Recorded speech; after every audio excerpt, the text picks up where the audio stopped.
সময় ছিল গরম দিনে বোঝা যাবে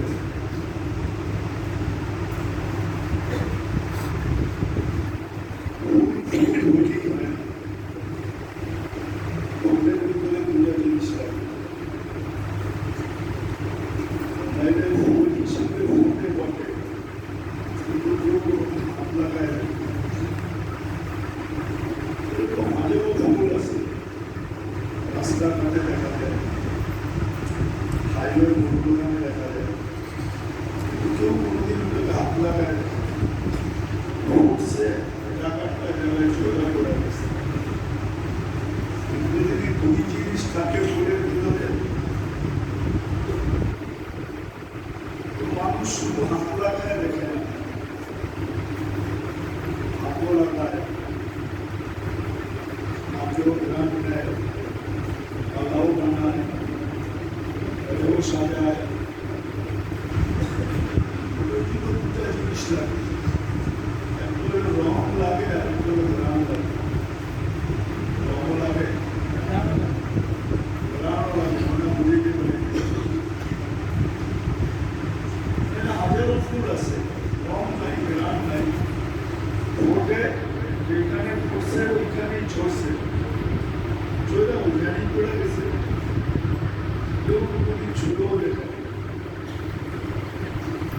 আমি ঢাকা ছিলাম, হাইওয়ের মধ্যে দেখা যায় ওঠে, কোনোদিন ঘুরে দেখে একটু চোখের শোভা লাগে, চোখের শোভা বোঝেন,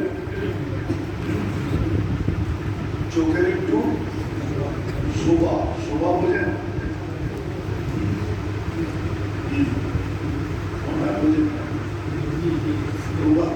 কিন্তু জানেন না, বই থেকে বুঝবেন শোভা কাকে বলে।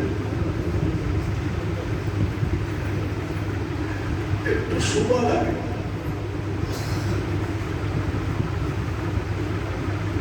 ঠিক একদিন মুসলমানদের ভিতরে রঙও ছিল, গ্রামও ছিল। শুধু এটা বললে চলবে না, আমি কারো বিরোধিতা করতেছি। কেউ কেউ বলে মুসলমান যে সারা দুনিয়া ছড়ায় গেছিলেন, এটা কোনো অন্য শক্তিতে না, অন্য কোনো একক শক্তিতে মুসলমান সারা দুনিয়া ছড়ায়। ইতিহাস আমরা পড়ি না তো, এক সময় কিন্তু দোনো কোরিয়া মুসলমানদের ছিল। হালাকু খান এখান থেকে দুইটা জাপান স্বাধীন করার জন্য চেষ্টা করছেন, কিন্তু পারেন নাই, শক্তির কারণে না, সামুদ্রিক দুর্যোগের কারণে উনি বুঝতে পারেন। আপনি দেখেন কোথায় মক্কা মদিনা, কোথায় কোরিয়া, রাশিয়া ঘুরে যায়, তারপরে কোরিয়া নিয়ে যায়। কোরিয়া কিন্তু রাশিয়ার সাথে যুক্ত, উত্তর কোরিয়া বর্ডার রাশিয়ার সাথে।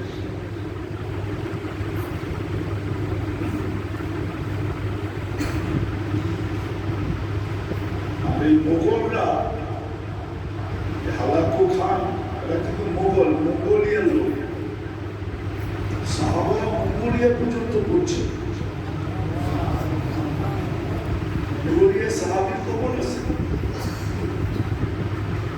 কোথায় মক্কা মদিনা, কোথায় মঙ্গোলিয়া।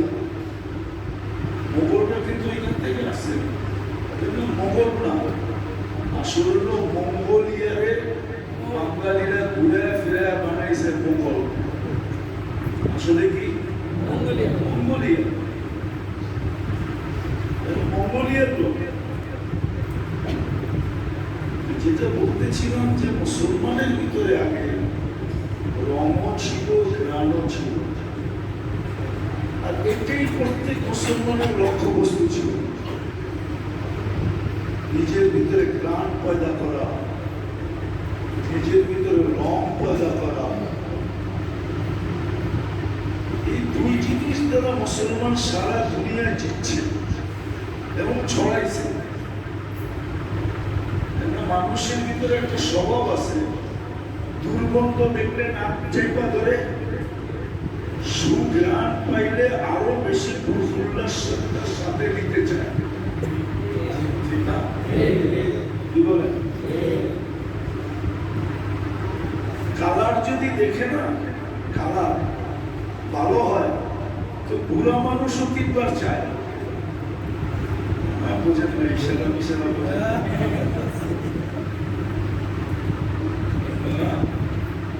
এটা মানুষের স্বভাবের ভিতরে। মানুষ কালার পছন্দ করে, গ্রাম তো করেই করে। আগে মুসলমানের লক্ষ্য বস্তু ছিল দুটা, নিজের ভিতরে ঘ্রাণ পয়দা করা, কালার পয়দা করা, এটাই ছিল লক্ষ্য বস্তু। আর কোনো লক্ষ্য বস্তু ছিল না।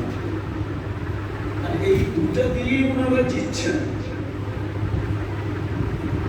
এই দুটা দিয়ে ওনারা হয়তো কিছু লোকের মন জিততে পারে নাই, কিন্তু জনগণের মন জিতে গেছে। হয়তো ওই যুগের রাজা বাদশাদের মন জিততে পারে নাই, ওরা জানে এদের হাতে দিয়ে দিলে আমরা তো জিরো, কিন্তু জনগণের মন কিন্তু জিতা গেছে। জনগণ সাহাবা ইকরামকে দেখছে, স্বভাব অনুযায়ী কালার আর গ্রামের কারণে এদের দিকে ধাবিত হয়ে গেছে, এদের চতুর্দিকে জমা হয়ে গেছে, এদের হাতে হাত রেখে ফেলছে। আগে লক্ষ্য বস্তু দুটা ছিল, প্রত্যেক মুসলমান নিজের ভিতরে রং গ্রাম পয়দা করে। আজকে যেরকম মুসলমানের লক্ষ্য বস্তু হয়েছে, মুসলমানের সামনে হলো মডেল হলো বিজাতিরা। রাগ হয় না? আমাদের সবার সামনে মডেল কি? ইউরোপ, ঠিক না? আমাদের সামনে মডেল কি? আমেরিকা। আমাদের সামনে মডেল কি? কানাডা। আমাদের সামনে মডেল কি? উন্নত অস্ট্রেলিয়া। আমাদের সামনে মডেল কি? উন্নত দুনিয়া। উন্নত দুনিয়া সবগুলা কি?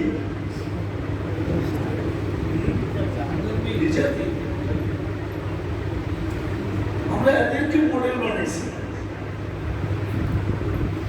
এখনো যে টিকা আছি, শুক্রিয়া আদায় করেন। এটা বন্ধুর সাথে যদি ডিরেক্ট সিগনেচার না হইতো, তাহলে অনেক আগে শেষ হয়ে যেত। মুহাম্মদুর রাসূলুল্লাহ সাল্লাল্লাহু আলাইহি ওয়াসাল্লামের সাথে ডিট হইছে, আল্লাহর ডিট অঙ্গীকারে আবদ্ধ হইছে যে আপনার উম্মতকে আমি সমূলে অন্যান্য উম্মতের মতো ধ্বংস করব না। অঙ্গীকার হইছে। ভালো মতো শুনে কিন্তু ধ্যান দিয়া কাজে দিবে।